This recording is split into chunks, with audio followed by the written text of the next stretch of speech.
Hi అండి. మీకు అరుణాచలంలో స్కందాశ్రమం నుంచి విరూపాక్ష గుహకు వెళ్ళే మార్గం చూపిస్తున్నాను. ఇది మనకి స్కందాశ్రమం నుంచి దిగువకు ఉంటుంది. వెళ్ళే మార్గము కష్టతరంగా ఉంటుంది. మనకు లెగ్ పెయిన్ లాంటివి ఉంటే వెళ్ళడం కష్టమవుతుంది.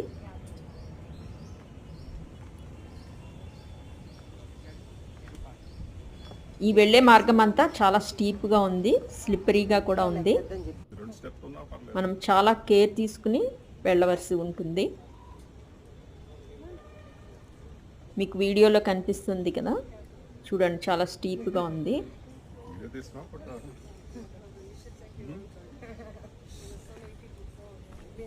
విరూపాక్ష గుహ మనకు కిందకు వచ్చాక డౌన్లో ఉంటుంది. ఆయన విరూపాక్ష స్వామివారు సమాధి ఉంటుంది, లోపల గుహలో ఉంటుంది. మనకి కొంచెం డార్క్గా ఉంటుంది ఆ ప్లేసు. అక్కడ మెడిటేషన్ చేసుకోవచ్చు.